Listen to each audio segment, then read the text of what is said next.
Hello बच्चों, let's read this question. Read the following statements carefully.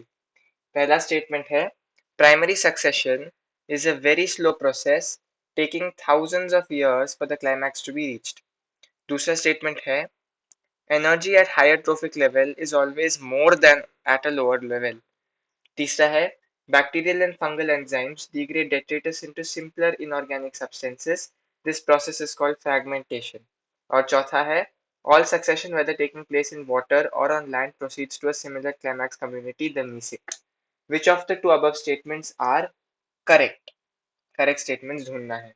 A 1 and 2, B 2 and 3, C 1 and 4 या D 3 and 4. इस question को solve करने का जो की कॉन्सेप्ट है वो है आपके सक्सेशन और आपका जो डिकम्पोजिशन है उसको समझना. ये है इस क्वेश्चन के दो मेजर की कॉन्सेप्ट्स. तो चलिए पहला स्टेटमेंट एनालाइज करें. पहला स्टेटमेंट कहता है primary succession is a very slow process taking thousands of years for climax to be reached. ये बिल्कुल सही स्टेटमेंट है. आपको पता है कि प्राइमरी सक्सेशन एग्जैक्टली क्या है? प्राइमरी सक्सेशन होता है एक्चुअली आपका जो एक जगह है जिसमें पहले कोई भी लाइफ नहीं था, उस जगह पर लाइफ का स्टार्ट होना, उसको प्राइमरी सक्सेशन कहते हैं. तो आप लिख सकते हैं primary succession is the beginning. एक जी ज्यादा हो गया. Primary succession is the beginning of life in an area which was not habited, मतलब अनइनहेबिटेड, मतलब उस जगह पे पहले कोई भी लाइफ नहीं था और अभी पहली बार वहां पर लाइफ हो रहा है.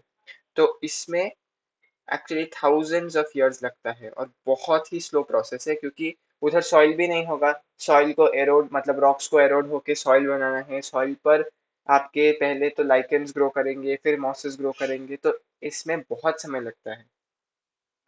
थाउजेंड्स ऑफ इयर्स लगेगा और ये बहुत ही स्लो प्रोसेस है. अभी जो दूसरा स्टेटमेंट है energy at higher trophic level is always more than a lower trophic level, ये बिल्कुल गलत है क्योंकि हमें पता है कि ऑलवेज मोर नहीं, ऑलवेज लेस होना चाहिए. हमें पता है कि energy at a higher trophic level is always less then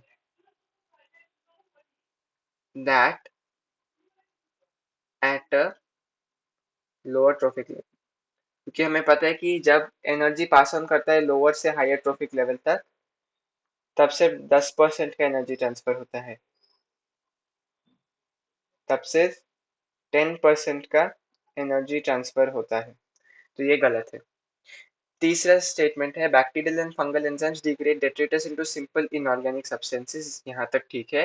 this process is called fragmentation. बिल्कुल गलत. इस पूरे प्रोसेस को जिसमें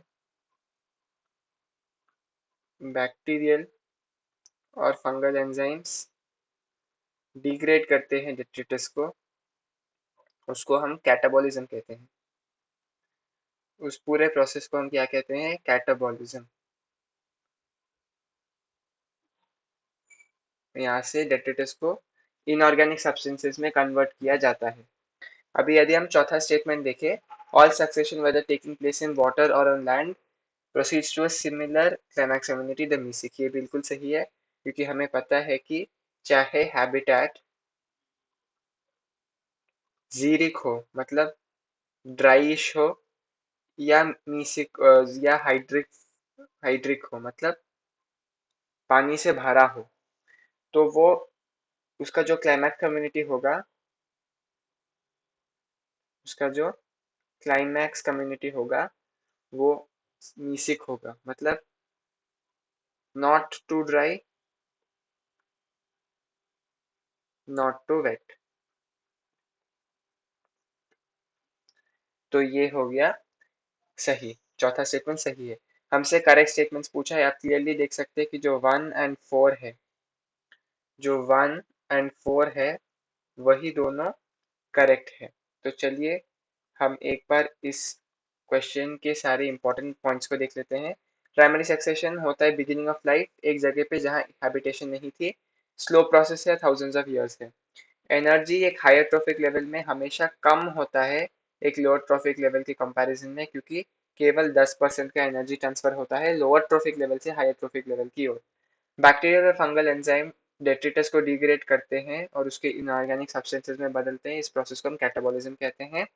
और चाहे हैबिटेट जीरिक हो या हाइड्रिक हो, जो क्लाइमैक्स कम्युनिटी है वो हमेशा मीसिक होगा, not too dry not too wet. तो चलिए एक बार ऑप्शंस देख लेते हैं। पहला ऑप्शन कहता है A1 and 2 गलत, B2 and 3 गलत, C1 and 4 ये सही है, D3 and 4 भी गलत। So the correct option to this question is option C, 1 and 4. Hope you have understood it well. All the best.